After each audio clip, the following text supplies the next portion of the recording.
All we wanna do is party and bullshit and make sure that we have a good time. Yeah, it's a Litty Talk. Welcome to the motherfucking Litty Talk. We talk shit and get drunk on the Litty Talk. We talk about hot topics on the Litty Talk.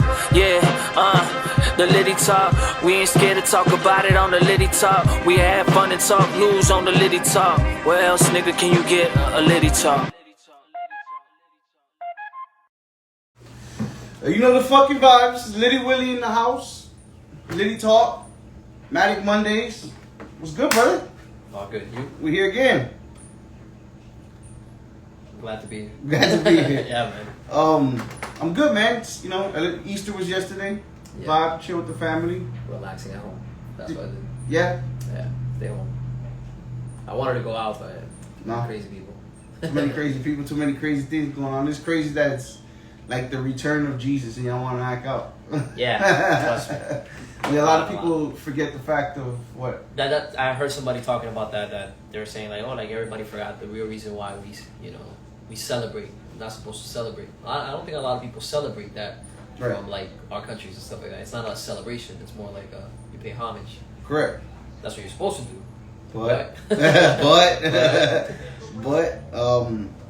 so the show today, we were gonna get into a little bit of everything. I want to say, yeah, Lord, I don't kind of stuff. Oh yeah. Music history, men's mental health, music today, all that. But at the same time, I didn't like the fact that he did that. Personally. Right. Personally. Because I don't think that the reason, or I don't know, there could be some of the things I'm not one to say that I know everything. Right. I don't think that what J. Cole said, which was, they kept asking who was the greatest MC, is it K-Dot, is it Aubrey or me? We are the big three, like we started the league, but right now I feel like Muhammad Ali. I don't think that was a shot. Right. I don't think that he has ever taken a shot. But then I also came across other clips of him rapping and saying little things here and there that maybe could have been taken out of context for him to give more fuel to the fire. Do you think it's personal? You think this is all just healthy hip hop? I think it may be healthy hip hop, and I feel like Kendrick has always done that, especially with Control back then. And I feel like that's where hip hop strives, just like how the Biggie and Tupac thing was something that obviously got out of hand, but at the same time was healthy hip hop. Yeah. And I believe that's always been the thing, just like Jay-Z and Nas also was healthy hip hop, because that's what Right. In reality, I believe battle rap is something that you can say that probably was one of the main things that accelerated hip hop, or where hip hop at its core is at, maybe. But at the same time, I feel like at the end of the day, I can't really say. I feel like it's gonna get uglier than what. No, you don't know. You don't know. I don't know. I hope not. I feel like I hope that nothing gets bad. I feel like J. Cole is gonna go berserk, but I don't know. So that was my next question. Do you think J. Cole and Drake, do you think they're gonna go back and give a blatant response? I feel so, yeah. Yeah? I feel so, yeah. I feel like Drake has holded himself in a few other things, and I feel like with this, he's gonna probably feel like he has to shoot back. I feel like it's in my opinion, just from the outside looking in, I do think that there is a little bit more personal things going on, considering the fact that how tight Future and Drake were. Yeah. To Future then. I didn't know what happened between Future and Drake. Nobody knows. That's the thing. And then Metro Boomin allegedly has been having issues with Drake, and allegedly Drake was on Metro Boomin's last album and he took him off at the last minute. So it's Metro Boomin, Future, and Drake. That's personal, right? Yeah, I mean Future and so it's like maybe we don't know, but like I said, you have to remember one thing too as well. I always tell people, these people are also geniuses when it comes to marketing and money and music. They could all just be sitting in the room right now and literally and looking at people like us just sitting here discussing it, just bringing them more and more and more and more. So who knows? Your thoughts on hip hop beef? Like, what's your thoughts on that? I feel like as long as it doesn't go There has to be a line. I feel like I take it. You know how Japanese in like movies and obviously a lot of stuff in history as they were very political as far as fight goes. So I feel like in wars and stuff like that. So I feel like as long as there's some rules and regulations within those things, that certain lines that you don't cross. I feel like as long as that it's placed as the main. If you and I are gonna beef right now, okay, let's go at it. But there has to be some rules and regulations. Like no women and children type of thing. So you stand on that? I feel like I stand on that. Yeah. On hip hop? I feel like I stand on hip hop on that, but at the same time, there's things that sometimes get out of hand. But for me, within myself, I feel like I wouldn't go off and mention those things, even though I know I can hurt you for saying those things. Right. So if it wasn't mentioned on you, would you quit, or are you just like? No, if you touch it, are you gonna go back? Like if you go there, I'll go there. Okay, all right, Yeah, that's okay. I'm not Jesus Christ. Slap my cheek, I'll slap the fuck. Sorry. No, because I asked you because it's that I was actually having that talk with Jay and Matt, and I was talking about the Pusha T thing with Drake and this and that, and I was nasty. like, but it's hip hop. Like you know what I'm saying. You really cannot take anything like in hip hop lightly. You can't, bro. Like, and then on top of that, I told them these are celebrities. Like, you gotta be as a celebrity, you have to be ready for somebody to air your shit out. Yeah. Whether it's your competitor in hip hop, Yeah. or you're just a movie actor and the blogs get you. Yeah. So I think in hip hop, you always have to be willing to take the hit. Yeah. You're right. You're right. I think me personally, the line is always when you're taking it out of wax. Like when you go and you try to fight me in the street, or you go and you shoot up the house. When you go, it's kind of like makes you, I don't know, make somebody look like from afar and say like, why is he doing this? Like it's right. kind of like you shouldn't be doing that. Right. So I mean, that's me. I mean that's me because I always said like in hip hop in general, it's a like we know it's a competitive thing, it's a gritty thing. It's winner at all costs. So to say, I'm not gonna mention your kids, but then your kids are like T.I., for example, T.I.'s son acting the fool outside. How is it like? How do you not bring that up? Yeah, you don't bring that up. Yeah, exactly. Yeah, I see what you're saying. Yeah, you're right. You got a point. I feel like personally, I wouldn't. For me to go towards that route, I have to get. I don't know. You gotta get fuel. Yeah, you gotta. Somebody had to do something too. Yeah. I feel like almost to the point of. I guess I'm taking it back to Eminem's point that obviously Eminem was like a fucking wild stallion back then. Right. But I feel like now it's gotten to the point that you poke him, he'll poke back. Right. Something like that. So I feel like that's how I guess I view myself onto that. Cool, calm, collected, relaxed. But if you go a certain route, I'm gonna snap, at you. The maniac Matic will come out. Yeah, I feel like that. Yeah. Any hip hop beats that you were like super excited for the competitiveness? I feel like, I wish I was alive to view that or like presently, feel those things. Tupac Biggie was one. It's for the streets. Yeah, JC and Nas was one that I was like, dang, wow, this is a lot. But then you see like that happened, and then now they're good. Right. Things like that. Allegedly. Yeah. And pictures. Because there's a lot of expectations that Jay-Z still goes out his way to keep Nas down on certain things. I feel like, those type of things, if you're in the squash, if you're in the squash to beef after years and stuff like that, you're going to say, well, cool, we're taking pictures and all that. I expect you to, No, but they say Jay-Z like drops music when Nas drops something. Oh, I feel like that's say like Nas buys or endorses Hennessy, and Jay-Z goes buys Ace of Spades. Like they say, girl, you watch our YouTube. I'm a YouTube guy, so I get lost in the. But that's like I went ahead and bought 2 houses, so he went ahead and bought 4. Right. Type of thing, which is I think is petty. Well, it could be over speculation from the viewers, but either way, when some shit has just different, like every time Nas is doing something, there's a lot of like Jay-Z, it's like, right. I feel like that. Them, I can say also Pusha T and Drake. What's the other one?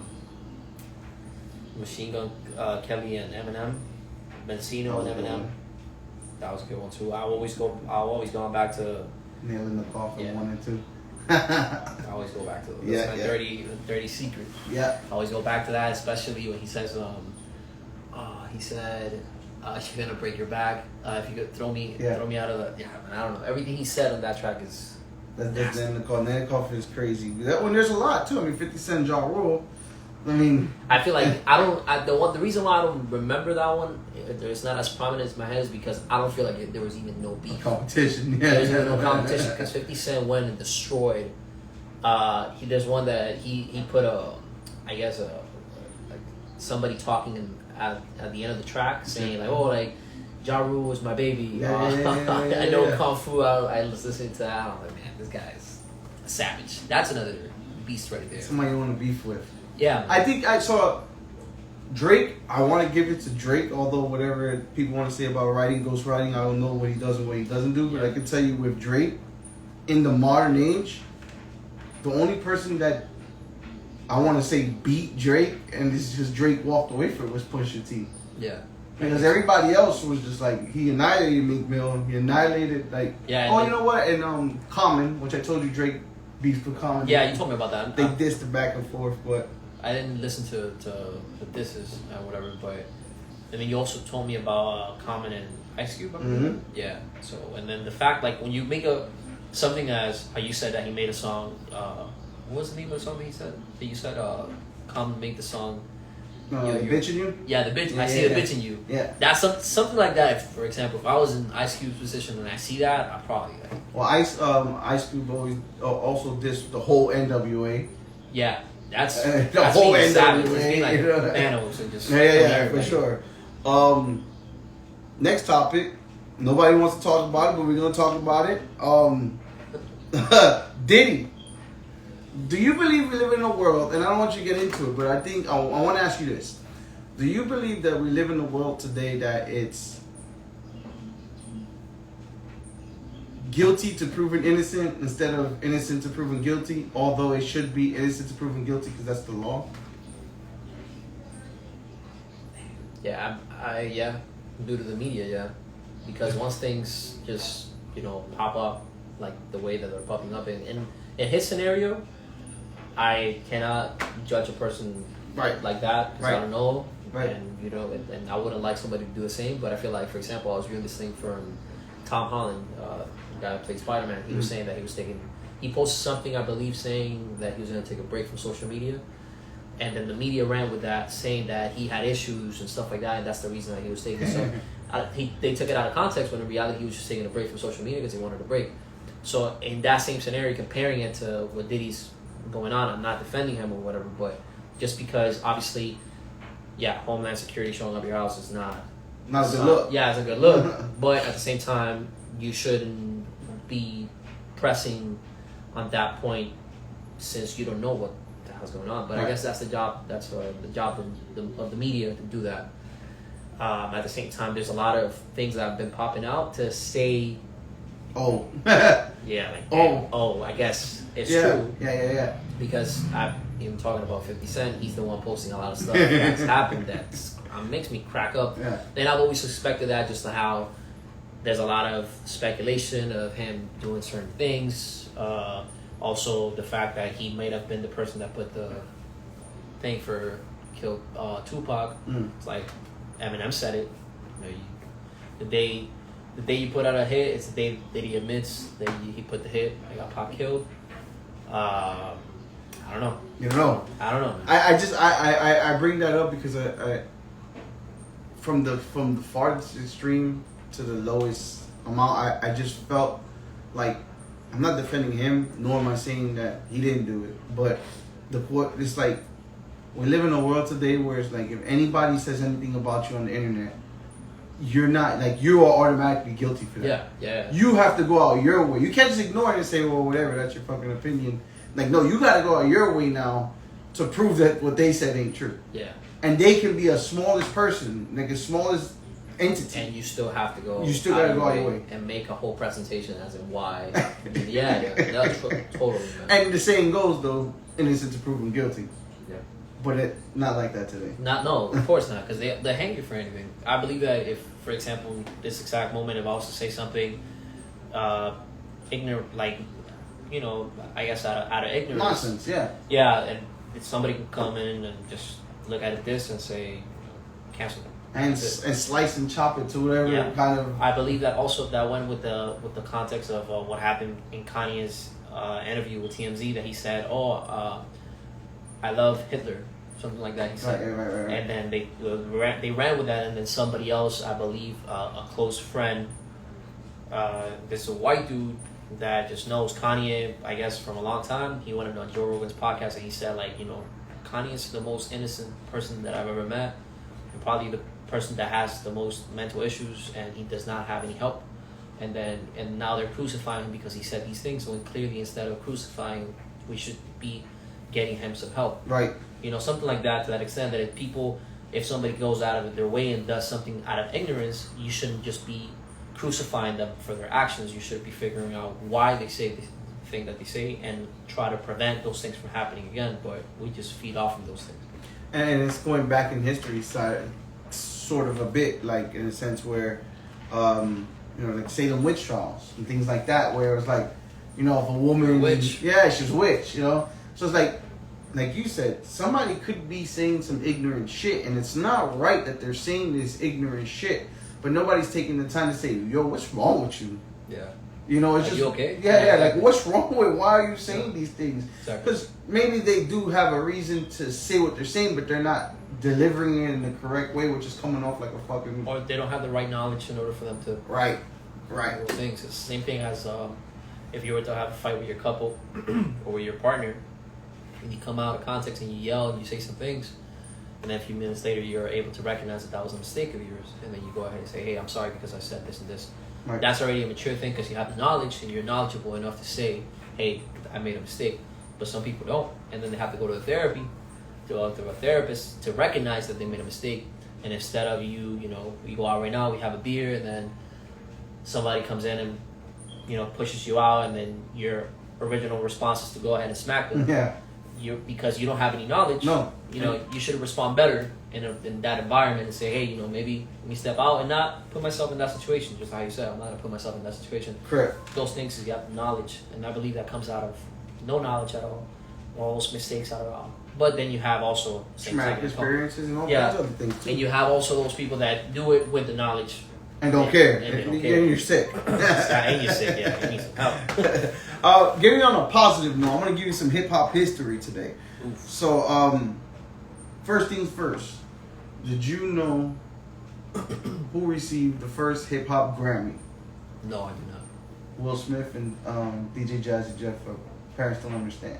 Wow. That was the first hip hop Grammy. Now remember, it then goes to artists, duos, groups, Right. things like that. But that was like the first hip hop Grammy.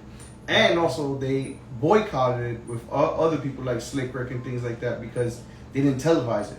They just won it and that was it. So they felt like it was a slap in the face, like you're forcing it because we're hot, but you can't say it on TV. Yeah. And then they try to give them like some bullshit excuse, like they didn't have enough airtime, this, that, and the other. Yeah. So, but yeah, history number one for you. Number two, who was the first hip hop artist album to go platinum?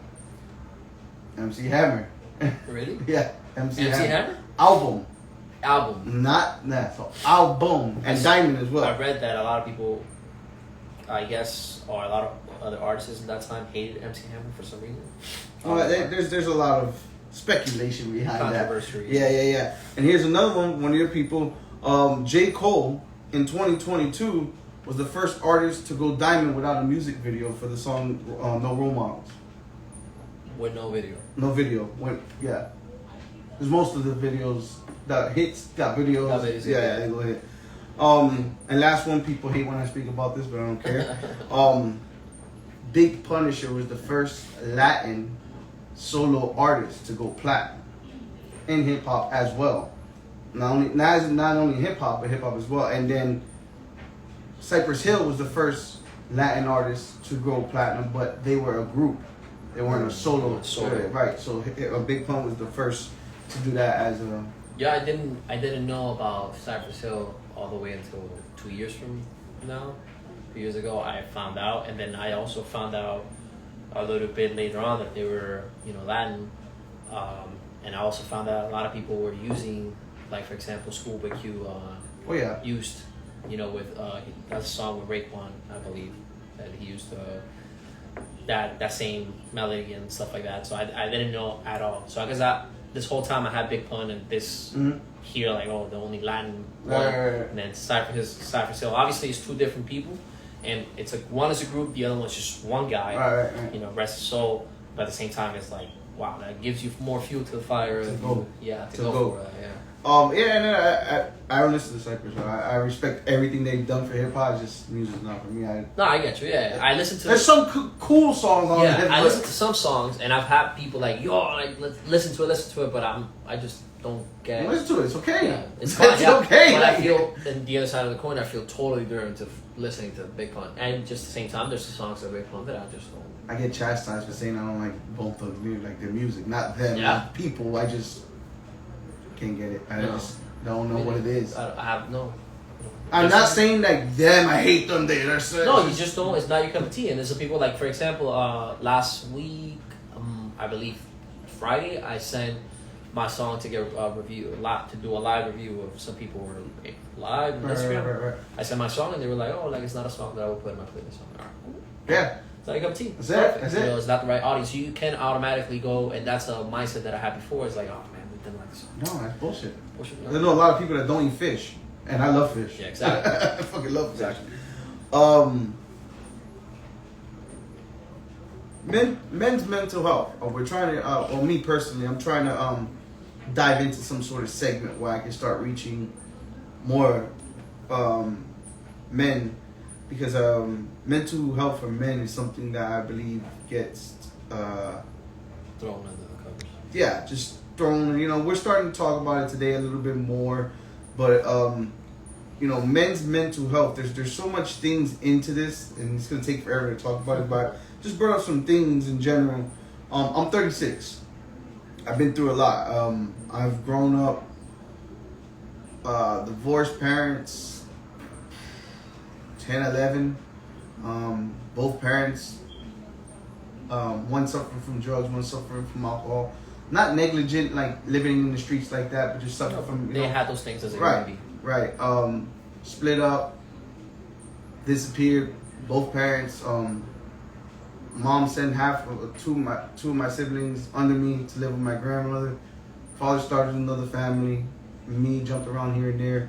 So I have a great relationship with my mom now. Don't talk to my dad now.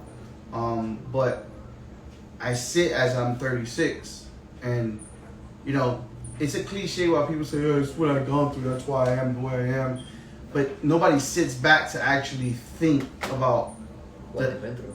What exactly? Because they using someone as like a stamp to walk and talk the way they do, and then some people use it as they're ashamed of it. No, it's hard to be in that middle ground of understanding what you've been through and understand that has caused you issues, and then at the same time not being ashamed of what you've been through, because just being it's not able your to fault. recognize it and moving on. Right. So I brought some things. I brought 4 topics. Stress, things that can cause or usually cause stress for a man, which is financial. Men stress about money, how they look around other people. Yeah, of course. Having the money, they needed to have the money. Emotional, as we know, men can't express their emotions to other men or just people in general because it's soft or it's not, whatever. Neglect. Men push people far away when they're hurting, but sometimes a lot of men push people away to the point where there's nobody around. And then when they get vulnerable and hurt, they feel like nobody's around and they're neglected by the world. But they don't understand that you kind of did that to yourself. Yeah, by you push everybody away. Right. And relationships. Men, just like anybody else, and everybody else, tend not to know how to deal with relationships. Yeah. And men sometimes feel the need that they want to be treated the same way a woman wants to be treated, in the sense where, why is it the point where a man has to bring a woman flowers? So where in the book does the woman bring the man? Yeah, I always had that, obviously jokingly, but same time, to hit a nerve to my girlfriend, I always go like, oh, like, you know, you want equality, right? So go ahead and pay. Stuff like, but funny stuff, but at the same time, you know, I guess my girlfriend's not like that. I'm not saying that because my girlfriend is like that, but I feel like a lot of people, or I guess a lot of women raise the point of equality, but then if there was somewhat equality, which I do want equality for everybody, and I believe we all humans at the end of the day, but if you're going to stand up on that rock, then, you know, you're going to pray, you're going to do that, then we're going to have to go this way, and it's not probably the way you like it. So if you want equality, you're going to get equality. Correct. But it's not the way that you want the equality. It's just equality. It's a even playing field. Right. But if you know, some people don't want like that, women specifically, but also there's also men in the other side of the coin that don't want that even playing field also. You know? Correct. Because we also have, I believe that because we're men, we also want that tyranny, or I don't know if you want to call it tyranny, but that, you know, the king and the queen type of you know, thing, which goes back to, I don't know if you know Patrice O'Neal. No, you should go. He's a comedian that passed away. He always talked about the king and the queen system, that there could be no queen without a king. Taking it back to the UK, learned that there's a king and the queen, and now the queen was by herself. If she was to die, the heir wouldn't go. So king passes away, she becomes now the queen. If the queen was to get a boyfriend, the boyfriend does not become a king. He's just a boyfriend. And if the queen dies, he does not obtain power. Just passes by to the heir. Does that make sense? Right. No, yeah. So in that case, there could be no, you know, in that, I guess, whatever you want to call it, there could not be a queen without a king. Correct. Which also is something that's engraved, especially I believe in the Hispanic culture, that, you know, man is macho, Superman type of stuff, that no feelings, no emotions, it's a robot. It's almost like a, I don't know, it's like you're a robot. That's what I get into, and that's like one of the topics of things. It's something I've suffered with me personally, and I'm talking personally now. Like my whole life, I've been responsible to take care and to do, right, and to this, you know, to just like you gotta make sure that it happened before being married, it happened before having a girlfriend, it happened before having kids. It goes back to me, just my little brother, my sister. So, and like you said, it's a big thing in Latin or just urban culture in general, where the man is responsible, and you know, there's so many things that fall into that. For example, like how the women have kids young, and women walk away from relationships and say, "Well, I was too young. I was a young mother." But the father that was with you at his same age, and he just had to, you know what I'm saying? Or, you know, stay at home mom. We're in a different time era in these days where women don't stay at home, but the women that do stay at home, that are stay at home moms, still have this mentality. Not all, so please don't chastise me. Yeah. But they have the mentality of, oh, well, I sit at home and watch the kids all day, so now you got to take over. But what happens about him working all day? Exactly. Where's that at? Yeah. Where's that? You know, like, you got to define that part. You know what I'm saying? And that's where I go with like, you want even playing field. Equality. You want equality. But then you have those scenarios. Or you have that in your head, you want to like, okay, well, let's have equality. And then the next day you complain about something and then it's like, oh, you wanted equality, right? Yeah, I don't want to be in a relationship where I'm superior over anybody. No. I don't. I've told this to my girlfriend, like, since the day I married to this day still. I don't want to be the leader. I don't want to be the king. I don't want to be none of that. I want us to be equally. I feel like, I'm sorry. No, go ahead. I feel like with that, I feel like it's good to be mentioned at the beginning, because I feel like a lot of the mindset is some people may, or I guess in this scenario, man to woman, a man can come in, and if the woman is like hurt or has not been brought up in a certain way for her to understand that she can stand on her own, she will take that person, instead of, you know, how we look up to our role models ourselves, we look to, you know, we're man, we look to a father. Right. The woman looks to the mom. If, for example, in this scenario, it comes from a family that got divorced, she's staying with the dad. Right. She's looking up to the dad. Right. Boyfriend comes in. It's like, oh, I'll take care of you. She looks up to him as a dad. Right. So now what happens when she has to make a decision? she can't make a decision because she can't stand on her own. She's waiting for me to make a decision. So that's what I'm saying. That's the problem, because there has to be, you have to be able to stay on your own, because what happens if something happens to me? Or what happens if something happens? You know what I mean? I'll protect you from a mugger, but what if I get shot in the leg? Are you gonna run and leave me there shot? Because you are. Exactly. I'm dead weight to you now. Like I'm useless. God forbid tomorrow you're in a coma. Something happens. Right. Hey, you have stage 4 cancer. You have to take care of me. What are you gonna do? You're gonna run away. Right. Things are gonna get tough. What are you gonna do? You gotta be able to sustain yourself, and that goes even far away from equality. You have to be able to support yourself no matter what. Whether it's cooking, whether it's cleaning, whether it's stuff like that, because, obviously women are the one that you look for, cleaning and all that stuff, but there's a lot of women that don't know how to clean, so there's a lot of women that don't know how to cook. And from a young age, myself, I always was driven to cooking, cleaning, doing everything, so I wouldn't depend on anybody. Right. Because I don't like depending on people. Right. Now, obviously, my girlfriend and my mom likes, I'll cook you something, but I even myself to this day, I don't like my mom cooking for me. I don't like my girlfriend cooking for me. I like cooking myself because A, I like cooking, but B, I don't like anybody doing my stuff, because to a certain extent also comes from an ego thing. I'm like, they can't do it. Standards, yeah. Yeah, I can't do it like you have your own personal that standards. steak is not going to come medium. Right. It'll come medium well if I don't do it, Right. So those things, but I feel like that comes, and that's something that I would like to provide to, I guess my children, to my boy or girl, whatever I have, God willing, that they have to be able to stand on their own. And my sister, I have 2 sisters. I have a young one and an older one. And my older one always said, I remember this vividly, I couldn't find some things in the computer. I had a laptop, 2007, 8. And I was always looking for some things and I couldn't find them because I didn't know how to function the computer well. Right. And she would be like, you have to figure it out. And I was like, I can't. She was like, you have to learn how to figure it out because I can't help you. And I have to figure it out. So now I'm the one that I go to a computer and I figure it out. Like, wow, how did you know? Because you have to figure it out. Yeah. And it's like, I don't know what to do. Figure it out. Right. And it's a tough thing to say, and even for men, but I feel like you have to figure it out. You have to go through those things. And it speaks in volumes when, man or female, when you, all right, so you're. I'm speaking from a man's point because this is man. Exactly. Yeah, Let's speak from a man. I'm not trying to put anybody down.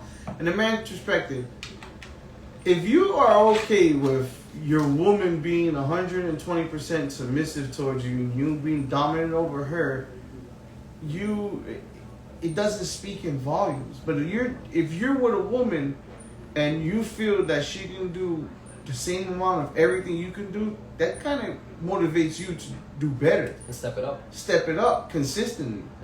You know what I'm saying? But if you're doing everything and you're just standing over with your chest, it's like, then what? Exactly. And then you don't also get I don't think feel about like evolution. There's no reward on that, because at the end of the day, and I heard this in a psychology class, that a relationship, we have gotten relationships wrong, because a relationship is not 2 people coming in together and staying together. It's 2 people that have their own pillars in their own lives. So woman, man, and when there's a certain crisis, they both are able to come in together and help each other towards that crisis, because they're both their own entities and they're both their own pillars. Correct. But if you have a building that's all halfway built and then you have another one that's fully built, this building that's fully built is probably going to lose some resources because it's trying to help this one. Right. And then at the end of the day, this person may leave, and then they're going to end up half the building that they were originally. Same thing with any relationship. You go 10, 20 years and those people get lost within that person. Because then the reason they got lost within that person is because they didn't even found themselves at the beginning, so they don't even know who they are. So I guess that's an important thing. That's the important thing of knowing who you are and recognizing the person that you're getting with, I guess, and making sure that they're ready, or I guess mentally prepared for that. Yeah. Right. And so we went far in relationships for men, and men to neglect, went backwards to go forwards. Men tend to push people and things away when things are hard, and you tend to sometimes even go blind on what you're pushing away and how you're pushing it away. And then it's like when life hits you and you want to look around, there's nowhere to be found. So now you feel like everybody neglected you, but in the sense where you're not even catching that, you're pushing people away your own self. It comes from a lack of, I think, communication, and also from the way that we're brought up, or that people are brought up, is you are not meant to communicate the way that you feel or your thoughts. It's just yes sir, no sir type of, mentality. And I feel like that yes sir, no sir mentality is the one that takes you far enough to the deep end, and then once you realize how far you are, you're like, man, probably should have asked for help, and then you look back and it's like, you're too far. Everybody's gone. Right. Because you push everybody away, because you just, all you know what to say and do is just yes sir, no sir. And that's the mentality right there, the neglect. You neglect everybody around you. You're not able to feel certain emotions and stuff like that. And it also comes from the point of, you feel sad or whatever, instead of going ahead and communicating it to your partner, or expressing your emotions, you go ahead and you suppress them, and then one day you could be doing something and somebody probably just steps on your shoes or whatever, and then you blow up, or you start crying because something small, and then you don't realize it because you're never allowed yourself to with somebody else. Cope through that. Yeah. That's I always say, it's like, I don't care how tough you are, I don't care how machismo you are, I don't care how much of an addict you are, I don't care how much you smoke, you drink, I don't care what you do to numb feelings. Everybody has a breaking point with feelings, and if you don't, you will go insane. Yeah. You will literally go insane. Like, you'll lose your brain, because what people don't understand as well is that the mind is the most powerful thing of the human anatomy. The mind, the brain. Yeah, that's what controls everything. Man. Yeah, and that's another thing. Like, people don't understand the capacity of a brain, and this sounds very simplistic, but I tell my kids this. There was a time where we didn't have cars. There was a time where we didn't have phones.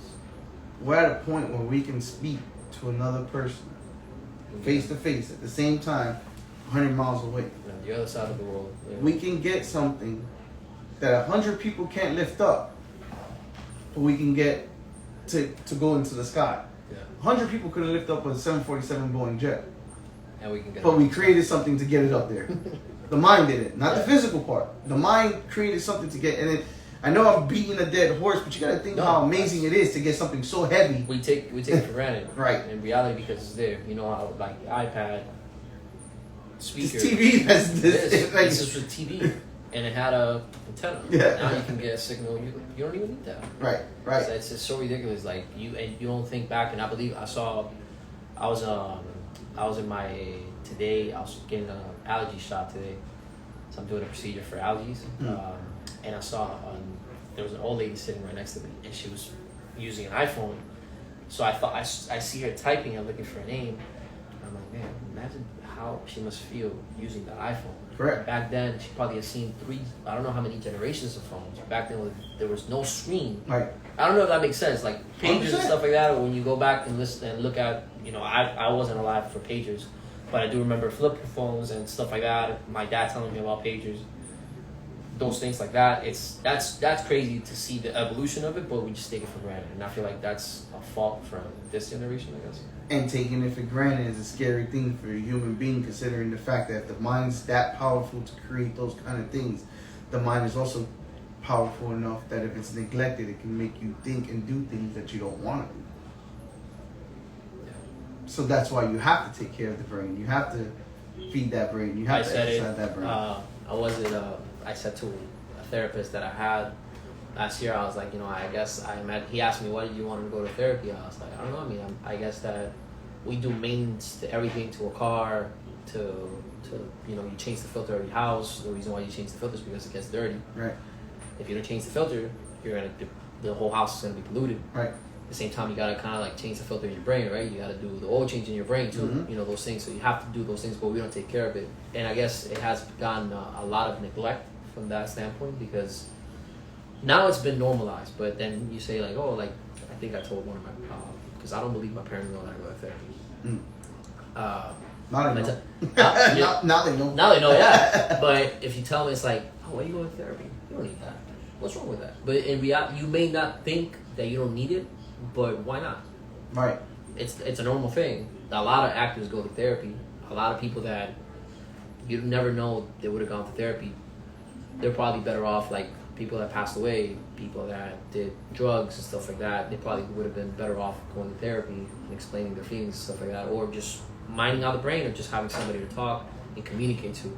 That's the thing, and that's the thing that I believe that, because I do believe in therapy 120%, but I think that it's beyond just therapy itself. I believe it's communicating, conversing, and expressing yourself to somebody that can reciprocate, and maybe not even tell you what to do, but just reciprocate. Because, you know, it's going back to relationships. Sometimes your partner may not have the answer, but maybe just your partner needs somebody to come and express themselves to and listen to.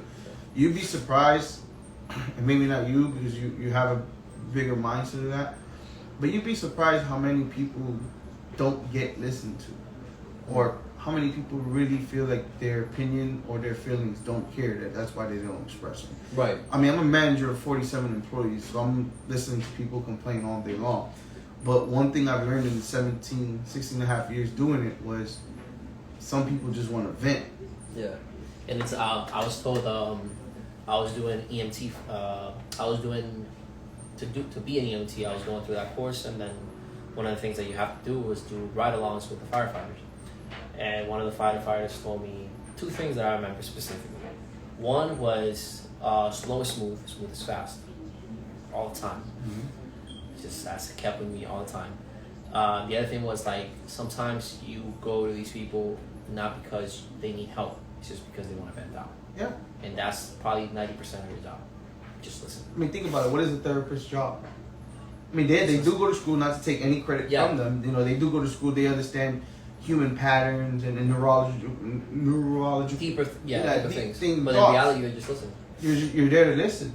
You're there to listen to make the person feel as if they're being heard, and that's why media draws me so close. And it's funny with I don't know if you've seen these type of shows or stuff like that, but they put out a lot of shows. It's like somebody staying quiet just because they want to stay quiet, or maybe they're not listening, and it's somebody else is just talking with them and explaining their stories. Oh, I feel like this, I feel like that, and then after they finish ranting out, crying, and all that stuff, you're like, man, you're a good listener. You know that, right? And it's because they probably weren't paying attention. But that comes from in the other side of that, because I've been told that I'm a good listener. It comes from just literally shut up, let them talk, let them vent out, and then say, how you feel? Yeah. Like, I feel great. I was like, all right, cool. That's it. And this one, I think it's more of a, let's say we're in the western side of the world. Okay. Finances. And I think like majority in our culture, because you know you can go to a third world country and they'll have the biggest smiles in the world and not a pot of piss in the window to throw it out.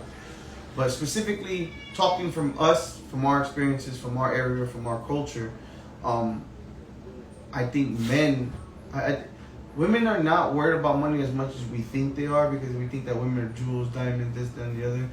But I think the problem is that the man is worried about the money to get the woman. The man is worried about the money to do this. The man's worried about the money. I think too many men are worried about the money.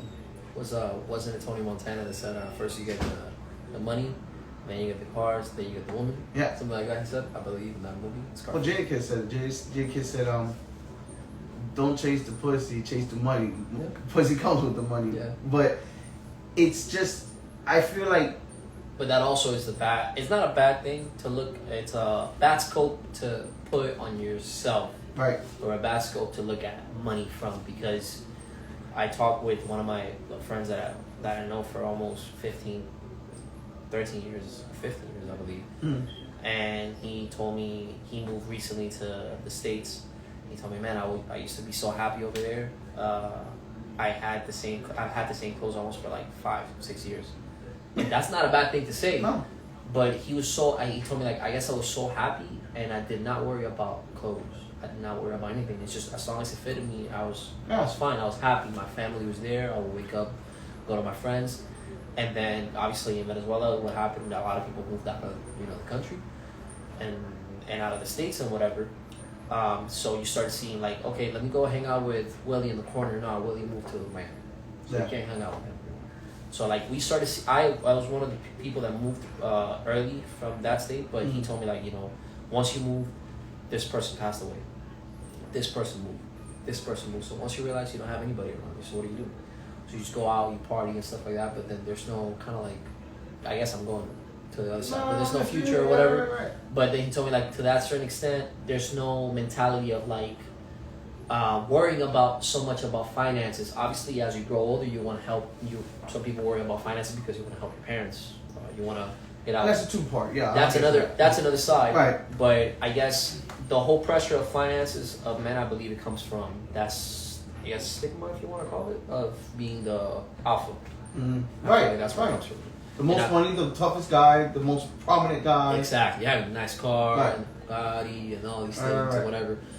Which, so I'm guilty of that, to thinking about that and those things. But I have, and I tried, I want to say 90% of the time, to override that thought process and be like, that's not important, because I wrote this. I said, I've seen a lot of people in the cemetery and they broke because they gone. Does that make sense? I guess time is. There's a lot of money, but there's not a lot of time in your life for you to be. I'm gonna get that line from what I wrote. I can't remember exactly, but I remember I said that because I was thinking about that. Because you can't take. No king has been able to take all their fortune to the grave. At the end of the day, a king and the homeless person, they're both buried. They'll both go to the cemetery. They both died. That homeless person could have had a lot more better times, and he died with a smile, versus the king that. And a lot of kings, I want to say almost all kings end up. They reach that climax. They go up, and they go down, and they end up homeless in the streets. Well, that's my mentality, and with having kids, I can tell you that the equivalent of that is time, because could you work 100 hours to have the most money to give to your kids, to give them materialistic things, and then you're not making no time with them once you realize they're old?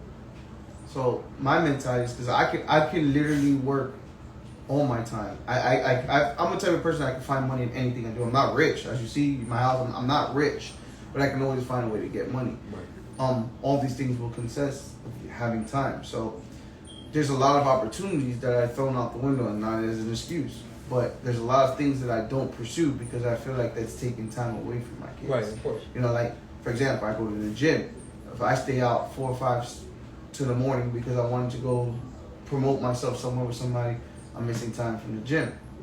That value to me is more than any kind of entertainment. Same thing with my kids. I can book interviews every weekend, but I don't, because there's one weekend I have my kids. Exactly. I can leave them with their mom, and mom will give it prom, but I'm losing value, I'm losing time. Yeah. You know what I'm saying? So And you can never get that back. you can't get that back. So I do think that if you're a man and you're chasing money to do better for others, always treat yourself first, because there is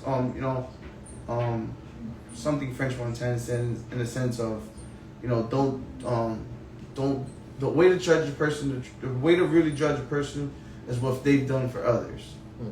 That's how you judge people, and that's I believe in that. It's like, what have you done for other people? Yeah, and it also Not even like, it could be your mom, it could be your brother, it could be your sister. But what you've done with your community, Right, say, right. It connects to something that I heard, like money doesn't buy happiness, but the only way that you can get happiness from money is by giving it away. Yeah. I think that's because I personally, when I see somebody in the street and they're homeless, and without judging them, because obviously they could be homeless because they did a certain type of mistakes or whatever, but I feel bad to the point that I always thought about that. Like, if I had money the way that other people have money, I would like to Help people. help them, and with something that at the end of the day it's money. It's like I saw somebody. There's a Chipotle and a Panera back here in this corner, Mm-hmm. and there was a guy there with a dog, beautiful dog, and I saw me and my girlfriend were going to Chipotle, and then they're like, man, I want to buy him food. I felt bad. Right. And then we're coming out, 2 girls bought him food, and we're like, man, they read our minds. And he was like, thank you, man, I appreciate it, thank you so much. And then we went to Panera. Yeah, and then I told like, I feel bad. I want to go to the bank and give him some money. Right. Honestly, I feel bad, and I'm not rich. I didn't have. It's a feeling you had. It's a feeling that I have, and I feel bad because that person. I am wealthy enough to say I have clothes on me, I have a house, I have a roof under me, I have a car, I have 3 times more of what that person has. Yeah.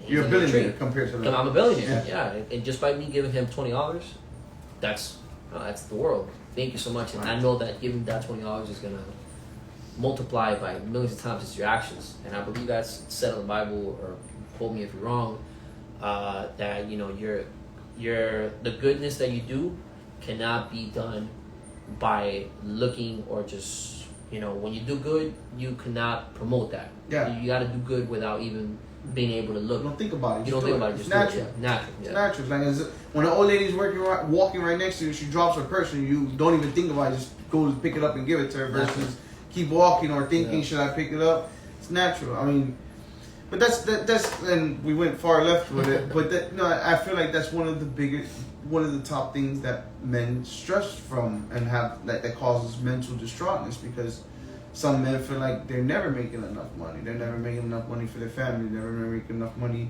for this. Instead of taking time to think and saying, like I look at it's crazy. I sit in my living room sometimes, and I'm looking at my TV, and I say, why the fuck do you need a 65-inch TV?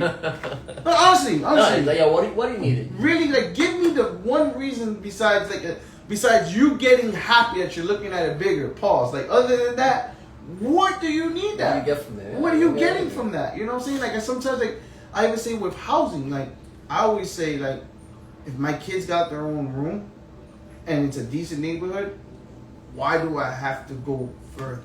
Yeah. I would like to, but at the same time, I think I've been down enough to already made me realize you don't necessarily need to go bigger. The simpler it was, keep it simple. Keep it simple. The simpler it is, the better. And I believe that. I guess that's why I have somebody that I follow that they're in Japan. I can't even look at their stories because my girlfriend knows, like, just go. I want to be there because I feel like that comes from a point that. And I've never been in Japan. I don't know anybody from Japan or whatever, but I've seen, from what I see, it's a very humble. Yeah, very humble.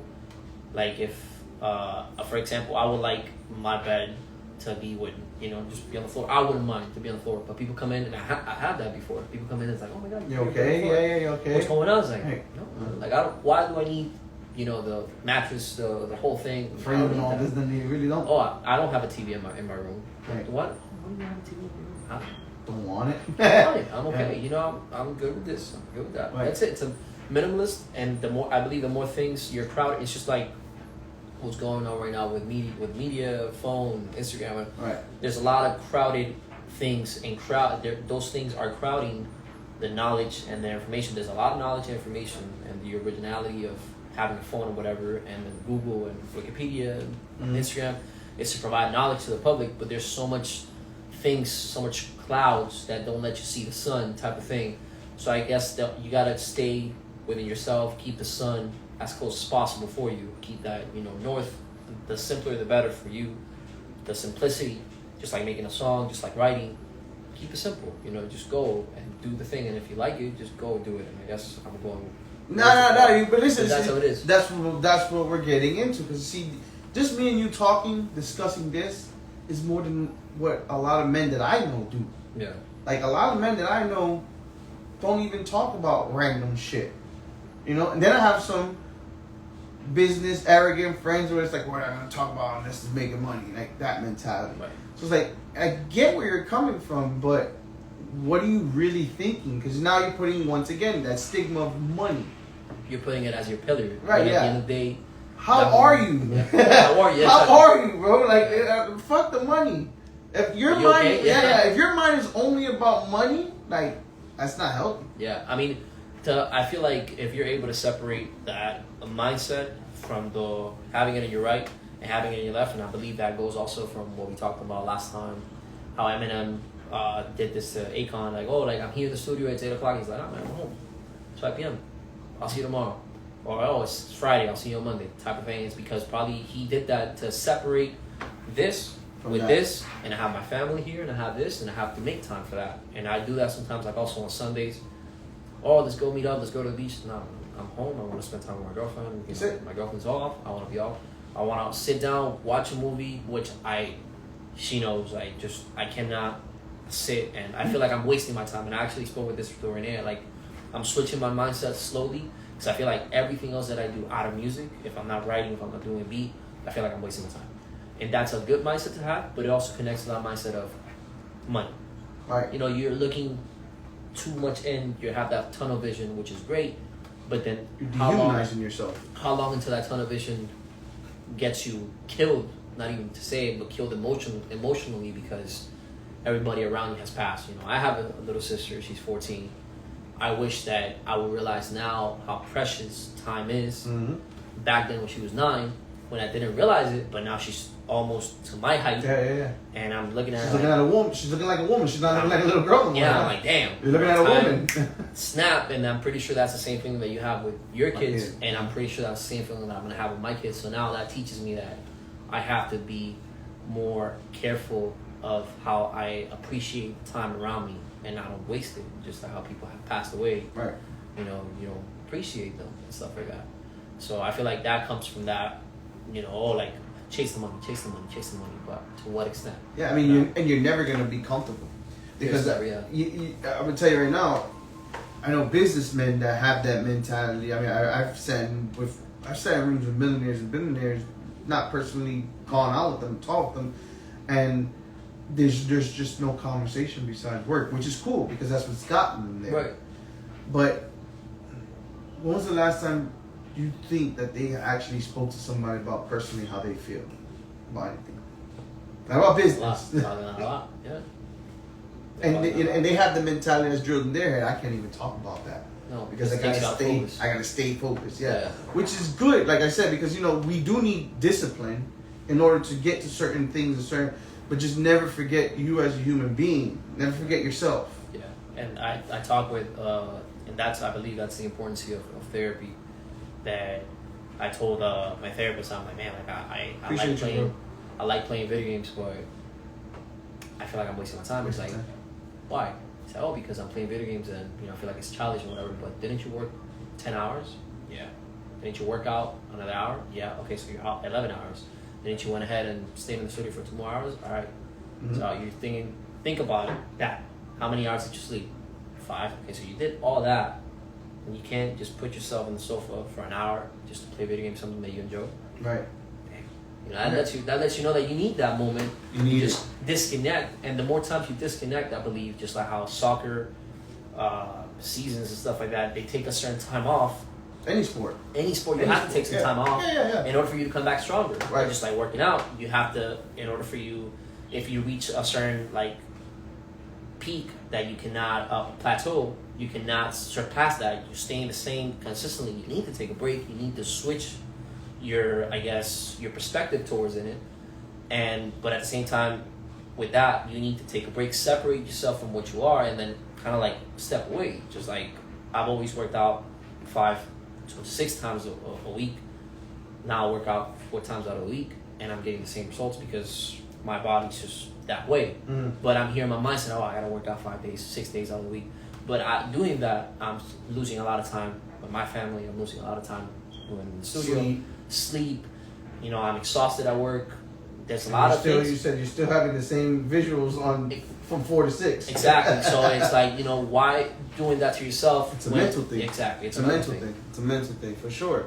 And we're not promoting loafing either, y'all. So we want to put that on the record. Don't be a loaf. Don't just go and say, too much of something is never no good. There has to be, and I've always said that a lot of those shows, of the kids show, certain animated kids show, for example, the Avatar, it says they have these certain elements. So they have fire, water, earth, and air. So in order, the Avatar is the one that controls all the elements. So he's the whole one.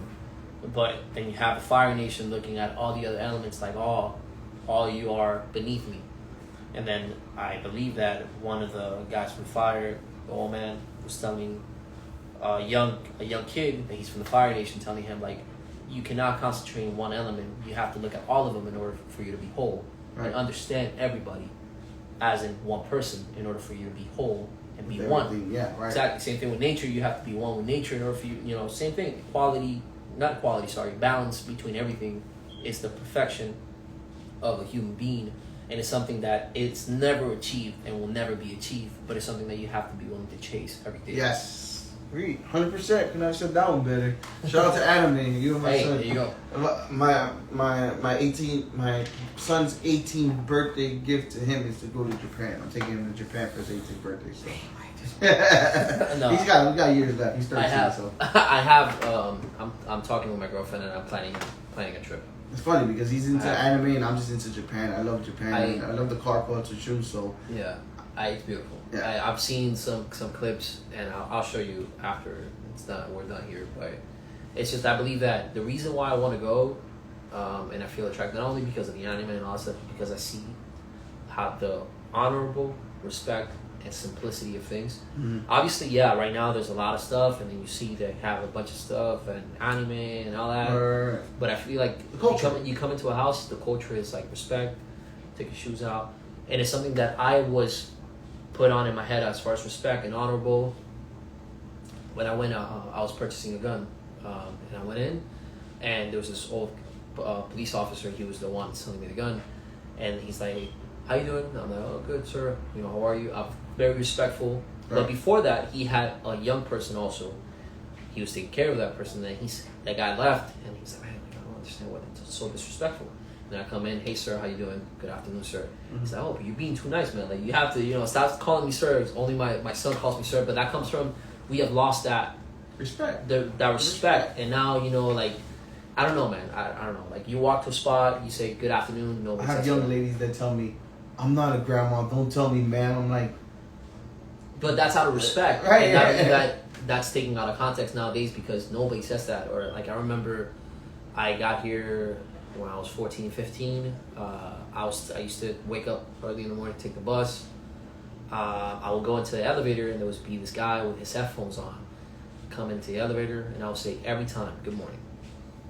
It was just he wouldn't even look at me, and I would hate that all the time. And I probably said good morning a good 400 times.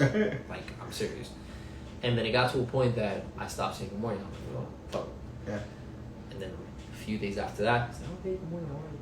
"Oh, yeah." "Oh, fucker." But that comes from that mentality that that we don't appreciate honorable. And also like being respectful to others has been lost. If somebody drops something, "Oh, hey, man, you lost this," or whatever. Right. I don't know. I feel like from that, Japan is something that Japan is a place that has not, I guess, looking from the outside, has not lost that honorable thing. From what we see. Yeah. Right. I feel like I want to go and see it, and I've read and seen a lot of people that have gone there with the same mentality, and they go there and they're like, "Yeah." Jay lives in Japan. Yeah? Yeah, he lives in the Marines. He lived in Japan for like 2 years. No way. Yeah. Talk to him about it. I saw the reason why I saw Michael B. Jordan. Mm-hmm. He's given an interview. He was saying that he loves Japan and the culture and everything else like that. I feel like it's something that it would just, I don't know. Yeah, soothing. Yeah. What do you? I wouldn't say for other people because I don't want to say put you on a therapist seat, but what would be things for you that are helping you with your mental issues that you suffered growing up until now? What is helping you move past that? I feel music is one that's helping. Not only writing, I feel like writing has been main one of course. Mm-hmm. I feel like one of the reasons that I started writing was because of, I guess it was an outlet for me. Right. And I don't feel like a lot of my family members, and that comes also from that stigma of like, you doing music is something that you do because of a hobby. It's not, no, I don't do this for a hobby. I do it because it's an extension of myself. Yeah, it's me that I'm putting out. Music, working out is something that I'm starting to digress slowly. Mm-hmm. Switching gears because I used to be all about working out, but now I'm switching gears to music. Mm-hmm. So now concentrating my focus on music because obviously that's my main priority. Right. But working out effectively, is one of the things that has helped me put a lot of stress out. Having fights with my parents, it helped out a lot on not having that many fights because I would be so exhausted, and that's the reason why I started working out because I would be so exhausted to even I won't argue. Yeah. I'm so tired I can't even argue. That, and also, I guess reading and analyzing a lot of books, listening to a lot of podcasts, things like that Therapy, obviously, yeah, I got into therapy, but even before that, having a strong community around you, I guess close friends. Right. I could say 4 to 5 that I can call, and those same friends have called me for advice and be like, hey man, I'm going through this, I'm going through that, and I've also called to them, and that to the same extent. So I feel like having not even your family as is, because sometimes you don't go to your family because that same stigma that we talked about. And then sometimes you don't even want to go to your friends or your family. Maybe you need that, therapist to tell you, hey, listen, you need to get some, whatever. I feel that those 3, friends, music, and the gym, is something that I can say that they're pillars to myself. And even today, I was feeling, I don't know, I guess because I was at home and I was sitting and I kept on thinking. Your brain's just gonna, throw things at you that you don't even want to think about. But that's important to recognize what you're thinking about that. So my girlfriend told me, oh, hey, you're thinking about these things. I'm sorry that you're thinking about this. But what can you do to fix them? It's like nothing. So in reality, you can't do anything. If you start procrastinating, your brain's going to throw you all the negative things at that one spot. That's your fuel at that time. But what can you do in that exact time? You can't do anything to change those things right now. You're worrying about, for example, I need to get more money. What are you going to do right now to get more money? You need to plan and give time to see how things are going to come out with that plan that you're going to get. But it's not going to happen overnight, So you have to also allow time to help you also with those things and trust that there's a process and there has to be a process. Right. Those things like that. I guess trust and time also. Trust and time is the 2 on top. I mean, for me, like it's been number 1, definitely self-reflection. Watching my interviews from the past to where I am today. One thing that 2 close people for me told me that it worked, and I just learned this by just doing it myself. Was when I was at my lowest lows of just everything in life about 5 years ago. I sat and I looked at myself in the mirror for 15 minutes. No music, no sound, no nothing. And the first 15 minutes, that first day, I broke down and I just cried. Just cried. Just cried. And the reason why I cried is because what people don't understand is you live in a world where there is no mirrors. You live in a world where you don't see yourself often. As a podcaster, I see myself, and there was a time where I couldn't even watch my own videos. I just didn't. But self-reflection will help you do better with anything. When you look at yourself dead, just meditating for 15 minutes straight, you are looking at yourself. When you look at yourself, you start seeing all the things that you have done wrong, intentionally or non-intentionally. You start visualizing yourself on the paths and the situations and the journeys you've walked, and whether you went through pain not by fault or you went through pain by fault, you're looking at yourself. So it's like seeing yourself go through that again. So those first 15 minutes for the first week was rough. Then the second week, I took 10 minutes. I looked at myself and I said, okay, like there's no more crying. Now you look at yourself and it's like, what could you do to do better? Right. So it's like a self-meditation, self-reflection meditation type thing. It sounds crazy, but I read on it and it was a real thing where, you have to sit and look at yourself, because it's easy for me to lie to you. Right, we can't lie to yourself. I can't lie to myself. It's easy for me to stick my middle finger at you and say, fuck you, and not care about you. But if I look at myself doing that, I'm like, bro, that's not you. Yeah. You know what I'm saying? It's easy for me to be loud, drunk, and belligerent, but it's hard to look at yourself loud, drunk, and belligerent when you're looking right at yourself. I heard somewhere that somebody said that how would you feel if you're in an airplane and you see somebody standing up and acting crazy in an airplane? How would you feel that everybody would feel like? Would you like to be that person? No, obviously. So same thing like that. And I believe that this is why so much. It sounds crazy. This is another reason why so much negativity does occur with humans, because there is no mirrors. Imagine you going to go cheat on your girlfriend. But when you're on the way there, you're in a hubble of a mirror. You get out the car, and the house, there's a mirror. Like, you're looking at yourself the whole way there. You know how hard it's going to be to actually go and do that shit? Of course. You know what I'm saying? Yeah, of course. You're going to be like, every time, it's going to be like one mirror saying like, yo, where you going? The other one's like, oh, man. Or going to rob a store. Like, imagine going, no matter how hungry you are, you could be starving, but you go rob a store to go get some food. You're walking with the gun in your hand. You're looking at yourself in the mirror. Everything you're doing, you're looking at yourself. So it's easy to do things when you're not seeing it. But then the moment that you look at yourself, you start doubting and you're like, why am I here? That's why self-reflection, and that's what helped me out. And that's why I like doing podcasting, because I do like going back to myself and watching my own self evolve and seeing what I can do wrong. Talking with people will be my second, is because when I think I got it bad, somebody out there may got it 10 times worse. What I think I know, somebody got the more logical answer to it. What I thought wasn't true, somebody's breaking it down to me in a real understandable term.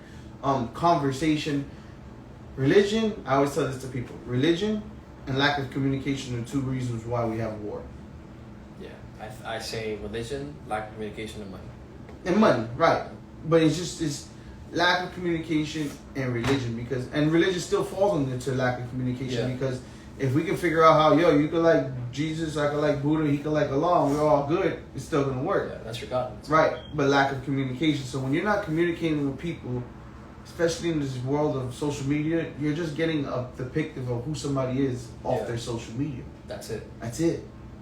So, and then on top of that, with this whole fast attention span people, where they look at a picture of you for 2 seconds, I don't like him. I don't like, or they hear something you say on one of your quick clips. That's it. Yeah. No, I don't like that.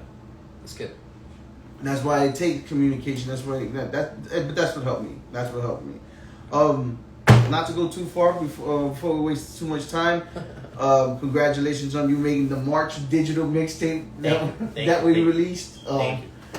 You know, I'm starting to do that every month. My ideology to that is, when I was a kid, they would have just mixtapes after mixtapes after mixtapes on every corner of New York City, and nobody was the sanction of, you got to put this person on this mixtape. Everybody had their own opinion. Everybody's putting out mixtapes, and it was all music that was out. But everybody said, okay, but I have these 10 songs on here. This is what I like. So I just want to put it out to the world and say that, because there's maybe people that are listening to one thing and never heard that. Right. Yeah. And that's my favorite song. Just how you told me, I like these songs. You're this, you're that. It's like, I've never heard that. Right. So that's more or less why I started doing that. But you made it on there, so thank you, sir. Congrats on that. What are you working on since the last time we talked? What's going on with you? I slowed down on, I guess, writing a little bit last week. It's been kind of on and off. But I've stayed consistent on writing a little bit. When I say slow down, I guess I slowed down from writing 3. So I last week I wrote 1, but I did make a lot of beats and stuff like that. So I guess that's what I'm focusing on right now. I went digging for some vinyls, something that I wanted to do. Okay. So I'm trying to make something either tomorrow with some vinyls that I bought. I bought one Beethoven's 9th something. I heard it today. It was amazing. So I can't wait. It's my first time doing those type of things, so I can't wait to do it. I'm planning on dropping around April 9th or April 14th another song. This month I'm planning on dropping 4 songs to hopefully 5. We'll see. Then next month around 3 to 4. Next month 3 to 4. I said to myself that once I reach that gap of 10, I'll probably slow down and aim to do an album. Right. That's my aim. But as I'm doing that album, I want to keep on throwing those, singles and stuff like that to keep the momentum going. But that's where I'm going now right now. And how's the feedback been with the audience? So far it's been good. Yeah. I had actually my therapist was I was shocked because he also into hip hop and stuff like that, and then I was sending him my music. He's like, man, but you're more like spoken word. It's like right. You're rapping, but it's like more spoken word. So I'm gonna give you this. I'm gonna say this to you because I don't want to be and also Jay told me this. I don't want to be a yes man all the time, which I love because that's also the pure raw feedback that I want. He told me when you're writing, and I guess that's why I took a lot writing this week because I had that session last week. He's like, when you're writing, look at the last word of everything. You said this and this and this and this, and look at this. then you're gonna write something else. Look at this. Look at all the words, how they connect. Right. Just your writing is perfect, your delivering is amazing, but the connection, you kind of lose me on the connection of the words. So just look at those words. That little thing, you change it. I feel like that's it. With that same point, also Jay told me, like, I feel like if you do this, try to do it with a lower tone. Lower your tone, see what you think, and stuff like that. Jay is always the person that gives me those type of comments and feedbacks, which I'm like. But I feel like that's what I'm focusing on right now, trying to like perfect, be more detailed, because I guess, and I don't want to slow down. That's my main thing. I don't want to slow down, but I feel like I have to kind of slow down to be more meticulous to perfect, because I have a lot of projects out and I can put a lot of projects, like right now I played that song. I think the one that I'm gonna release is gonna be "What Is It That You're Gonna Say," which I played this last 2 weeks ago. And then I have another one. That one I did in December. I have another one that I did in November. But those two songs, and I just listened to it because Brad finished mixing it. I'm listening to it and I'm like, damn, there's so many things that I can do better. But I don't care, it's already done. So I guess I can, throw those songs out. And while those are going out, I'm perfecting. And, you're listening to something more perfected, more, I guess, well-formed. I guess, I don't know. So. And that was my purpose, to introduce more music to you. Right, to perfect it, yeah, and that's something that I want to do. I plan on taking like a full week off, which it's super rough for me, from not doing anything music related, just listen to music. That's it. Just listen to music. Just. Well, it's just like beat making. So you see, beat making, you're a lot today in general is grabbing samples, grabbing sounds, putting them together, and perfecting it to your own liking. Yeah. That can also go with your lyricism and your tones and your deliveries so you don't have to change who you are, how you deliver, how you sound, whatever the case may be, but. You may hear different things from different people and be like, wait a minute. Yeah, that sounds good. Yeah, I can still be spoken word, but I can give it a fucking pun salsa delivery at the same time, or something in a sense like that. And he told me spoken word, connect your words. I was like, I took that, and I was like, but to that extent, I said, I remember Eminem saying that in an interview, there's nothing that can rhyme with orange. And then he's like, it depends on the word, how you pronounce it, because you can say oranges, or there's a lot of people that just twist the words and words don't rhyme. Oranges don't, oranges, hinges, things like that. These two words don't rhyme, but the way that you say it, it's gonna rhyme. So I guess, it could be spoken word, but to me, in my eyes, as long as your ears process it as, damn, his delivery and the flow and everything else connects. I haven't gotten anybody telling me, oh, it's spoken word yet, other than that person. Right. But then again, as I told Jay, as I told Ren, as I told everybody, it's like at the end of the day, I get all the feedback, I put it together in a bowl, and I'm the one that decides at the end of the day whether, of course, that's what right. And I can try all you want, but you want to be you and be your happiness. If it doesn't appeal to me, then it's not gonna get done. Correct. That's. Well, we need to get you back for your new music coming on. I want to thank you always. I want to thank you for coming on. I want to thank you for rocking with me, the show, being consistent, and we're just gonna keep fucking rocking. Bro, anything else to say before we close? No, I can't wait for the next one. My brother, we out.